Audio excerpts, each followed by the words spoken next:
also have a wrestling school back home. And what I always tell my students is fast isn't fast, smooth is fast. And so I've been able to like take my foot off the gas a little bit and sort of give myself an entire different perspective on what it means to be a person in the world that's not just focused on me. And what I think that's done is it's opened up an entire new world for me in my career because I have somebody else to live for. I have another priority that's more important than myself. And so when I jump back in the car and put my foot on the gas, it's not just for me, it's for her and for her future, but it also allows me to do it in a way that is in some ways more productive because I have less pressure. Like, it's not the most important thing in the world for me that I'm the greatest. You know what I mean? What's most important in the world for me is that I'm the greatest dad, that I'm the best husband I can be. And it's allowed me to kind of have a different perspective on my career and what it means to be successful. These people love you, man, and it's not just the song. There are times when you are the bad guy, and for me, if I'm being honest, man, my favorite Seth Rollins is the bad guy. I love when you're mean. I love when you're sneaky. I love when you cheat. I love when you're like, I love that guy. But the love that you get from these fans, how great does that feel for you every time you hit that curtain to feel that type of just love and appreciation? Well, you know how it is. You know, you've had so many fights in your career, and you know there's an adrenaline rush every single time you do it. But every time you do it, it's just a little less and a little less and a little less. But the thing that never changes, the thing that is more and more, is kind of this relationship of gratitude that you get with all of you guys. So every time I come out through the curtain, doesn't matter what it feels like behind the curtain. The second I step out and I hear you guys singing the song or chanting the name or whatever it is, if you're booing the life out of me or you know you're cheering for whatever I say, that relationship, to me, I am more and more grateful for that the more that I do it. And so I never get tired of that. And for me as a fan, as someone who is just like all of you, who idolized people in my shoes growing up, I never, ever get tired of that. And it is one of my driving forces that keeps me coming back time after time, match after match, year after year. You know what I love, and I was speaking to Gunther just recently, and he said it's been 20 years since he started wrestling. You guys know at a very young age that this is the craft that you want to make your living in. This is the career path that you choose. When you get to 12 WrestleManias. Is it 12 now? 12 WrestleManias for Seth Rollins. Can they still feel bigger year in and year out? Especially when you're in the main event, as you are on Saturday night. I think because the business has gotten bigger and bigger, especially in the past few years. You know, you look back to when I came in, my first one in 2013, and then you kind of go through those years, the 14, the 15, the 16, the 17, and the business wasn't, it was sort of stagnated, right? But over the past few years, we've seen this resurgence. A lot of fans have started to come back to WWE. A lot of new fans are coming to WWE. A lot of new eyes. Now we're on Netflix, right? So we're such a massive brand right now. There's so many eyes on the company. So every single time we go out there for WrestleMania, which, as you know, is our Super Bowl, is our big event, now the pressure amps up because you want to validate all the old fans coming back. You want to validate all the new fans coming and show them this is it, man. This is the most beautiful form of sports entertainment in the entire world, and we are the very best. And so it keeps pushing forward. You always find new challenges, and WrestleMania is the Everest of those challenges. Yeah. And when you have been in the game as you've been, we've seen multiple Seth Rollins. Internally, when you're having to recreate yourself to keep it interesting, because not everybody can do that. Not everybody can be at the main event year in and year out without giving us something different. Internally, when you're going through that process to become Seth freaking Rollins, or to become the architect and all these other things. How do you go through that process to make sure that it's still fresh? Because after all these years, you're still as valuable and as valuable to the product as you've ever been. Well, I get bored too, you know. We don't, but you. Yeah, I mean, but we do, you know, you can feel it. You know, it's a sense that you get after doing it for so many years. It's not necessarily boredom, but you get that vibe like, oh man, I want to freshen this up. I want to do something new. I want to change my look. I want to change my tone. I want to change the way I do this or do that, the way I interact with certain characters, or the way I interact with the audience. And then you sort of just start putting stuff out there. Whatever you think might stick, and you got to commit to it, and then you see what the feedback is. You know, when the entrance theme is a great example. That was something that I never really imagined that it would get the response that it has, and the fact that people sing it like crazy every single night still years later is something that I wouldn't have assumed when I put it together. I just thought it was a cool song and it kind of fit the vibe of what I was going for. So it's just a matter of I like the challenge of reinventing myself. I like the challenge of seeing what the next evolution is going to be and how I can take it to the next level. And then I like to see what the response is, to see what you lovely folks give back to me. In this scenario, you know, this character kind of started as a bad guy, but at some point it just took on a life of its own, and that had nothing to do with what I was doing. That was just you guys responding to me, and so now we're in a different space, and so it's a very unique process. It's a synergy between a performer and his audience to see what you guys want and then what I can give to you. And so I love that process. I love that collaborative, artistic vibe to try to get the best. It brings the best out of me to face what my weaknesses are and try to improve and reinvent and to get better every year that I'm in WWE.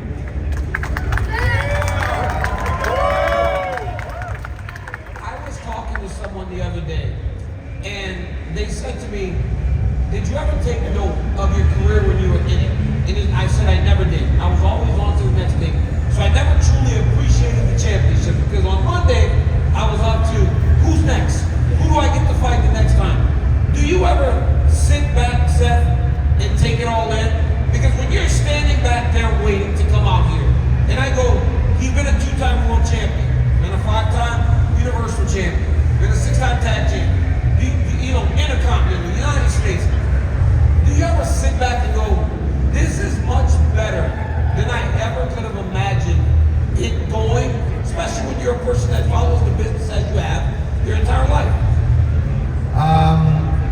No, you know what? So I'm with you in the sense that it's always been very difficult for me to sit back and enjoy my success. Because I'm the same way. I just go, what's the next challenge? Yeah. Who's the next fight? Like, how do we sell tickets to tomorrow? And because our business is year-round, like, we don't really have an off-season to reflect on WrestleMania the way, say, the Philadelphia Eagles did when they win the Super Bowl. You know, we don't just get to go off to Disneyland, you know? Yeah, shout out to the Eagles. Hey, I'm a Bears fan, man. I'm a Bears fan. No, you don't like the Bears.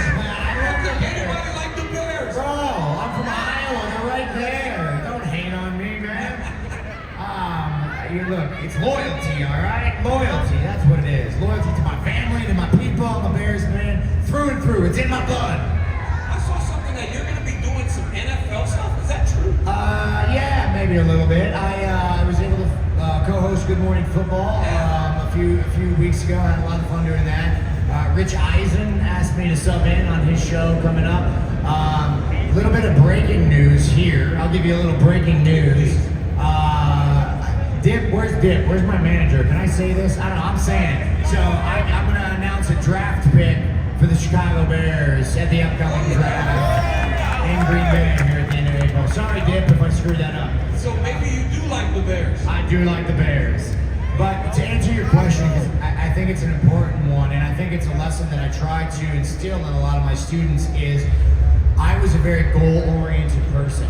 And I attribute that mindset to a lot of my success, being able to set goals and do everything in my power within, you know, I mean, sometimes without reason, to reach that goal. Like it didn't matter how much pain I was in, what personal relationships I had to sacrifice, you know, what I had to do to get to the end goal, I would do it. And I always thought when I got to those goals, those measures of success would be what would give me happiness and fulfillment. And I would reach all of them. And the WrestleMania cash-in 10 years ago is a good one, right? I'm at the end of WrestleMania waving a world championship as the pyro's going off in the background. In essence, I've achieved my childhood dream. And I expected happiness. I expected fulfillment. And the next day I woke up on the, going to the Today Show to talk about this match, and I didn't feel any of that. I kind of felt like an emptiness. And it took me years to fill that space. And what I realized was, it's really not about the goal, it really is about the journey. And it really is about the people and the relationships that you meet along the way, and how it changes you and how they change you as a person. And those experiences and that love is what's gonna fill you up and allow you to be a better person for your family. So yeah, man, it's an interesting place to be as a competitor, where you have that mindset that gets you to a certain point, but it doesn't give you the things you expect it to. It's the craziest thing, like, when I think back on my career, the fights and the championship belts are great. I miss sitting in the gym with Kane and Khabib and Luke and those guys after practice. Yeah. More than the belts, because it is about the journey. Getting to that goal, it leaves you empty because you really don't have anything to chase. And but that's what makes you great at what you do in life. And I'm the same, man. I miss the long car rides from town to town with my friends like Claudio or Mox or even Roman. I miss sitting in the car with my wife going from town to town, just talking about the business and the camaraderie. And then I miss, the shows. Like, I love the live events, going to the non-televised events and seeing all of you guys there, whether it's in Paducah, Kentucky, or like Abilene, or like all these places where you just get to interact with people on a personal level, and you get to see what that experience does for them. Like, that's the stuff that I love. That's the stuff that gets me. Like, that's what I get off on. Not winning world championships at WrestleMania, as crazy as that might sound. So we are at WrestleMania. We are here. We are at WrestleMania. We are at the granddaddy of them all. Yeah. The show of shows. Yeah. And you guys close the night on Saturday. You versus Roman versus CM Punk. 3 baby faces. How does that work for all you guys to be loved by the fans, but main event against each other, and it still feel important, and we are all as invested in this as we are in Evil John Cena versus Cody Rhodes? Well, my question to you is, are we all baby faces? Are you telling me? You guys are all good guys. Are you telling me CM Punk is a good guy? That's right. Are you telling me Roman Reigns is a good guy?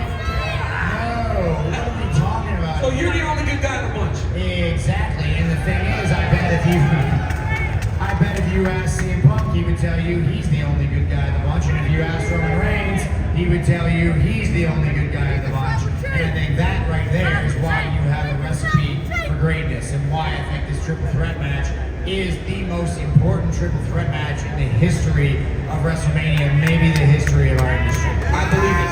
I truly believe that it is. Now, Seth, you guys, when you come together, magic happens, right? In so many cases, you and Roman or you and Punk, magic happens. Can you feel it when you're in there and you're going to work and you're fighting? Can you feel that you're painting the type of masterpiece that we are watching? Because you are known for delivering those types of matches. Well, you mentioned all of my sort of incarnations in the past, right? And I'll mention a couple of those: the architect, the visionary, right? The Messiah. But the point is, not only can I feel when it's happening, I can see it happening before it happens. And I think that's the magic of who I am and what I bring to the table. And what I see come Saturday is one of those masterpieces, one of those game-changing, pivotal moments that's going to shape the future of this industry. You've got 3 top stars, baby faces if you want. I don't think we all are. But you got Punk, you got Roman, and you got Seth freaking Rollins. All of us have a different vision for what the industry should look like, for what the future should look like, but only one of us is going to be able to dictate what that future is. And I think you're going to see something very, very special happen on Saturday. Now, Sunday, we're talking about battling for souls and all this nonsense between Cena and Cody, and they can have that if they want it. But to me, the real main event of this weekend, no doubt, night one, triple threat, because the future of the industry depends on it. That's what I'm talking about right there. Seth, you and Roman have a long history. You and CM Punk have a nasty history. How easy is it to get up to fight those guys on Saturday night? You tell me we're going to have nearly 60,000 people packed into Allegiant Stadium and I get to punch Roman Reigns in the face. I get to punch CM Punk in the face in front of all those folks while the lights are at their brightest. Sign me up, DC. That's like you getting there with John Jones, man. Oh, you know how much I mean. Just slap the Jesus out of him, all right? You know what I mean? You love it. You love it when you look.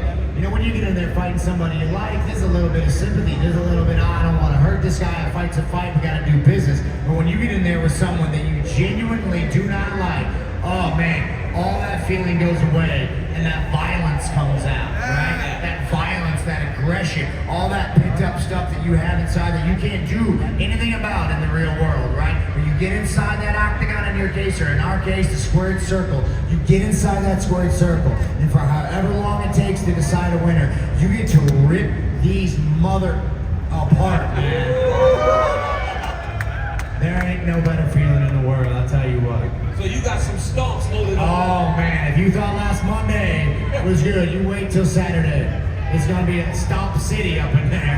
Okay, before I let you go, champ, 2 years ago, we were in Los Angeles. I asked you a question about Cody Rhodes, and you gave me as real an answer as I've ever gotten.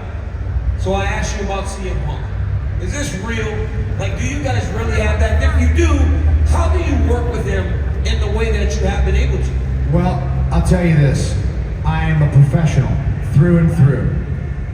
And I've said it time and time again, I said it on Monday, I will always do what is best for business. And I think that's what separates me from CM Punk and from Roman Reigns. CM Punk has proven, no matter what he says to you guys, he will always do what's best for CM Punk. And if that includes taking his ball and going home and crying when he has to, that's what he's gonna do. All right, Roman Reigns, make no secret about the fact that he is the end-all, be-all of the industry, right? And so he is going to do whatever it takes to make sure Roman Reigns is at the very top. I, on the other hand, and you can see by what I did last year at WrestleMania, I have my knee hanging by a thread, right? My stepdad's at home, he's dying of cancer, and I'm there to help Cody Rhodes make sure that he beats Roman Reigns and takes the WWE Championship home. Because I will always do what is best for you guys and for the future of this industry. And if that means that I gotta put my pride aside and get in the ring with CM Punk, then I will do that. But I will tell you this, and it's as real as it gets, I do not like CM Punk. I do not respect CM Punk. I have a hard time being in the same room with him and having conversations in his space. And I don't trust him. And I don't trust that he's back with all this good intention and that it's gonna last. And so, time may prove me wrong, and I'm open to being wrong. But right now, I have no love lost with CM Punk. And I will take every opportunity I can to knock him out. Man, that is why I love you. That is why I love you. You are the man, boy. Good luck on Saturday night.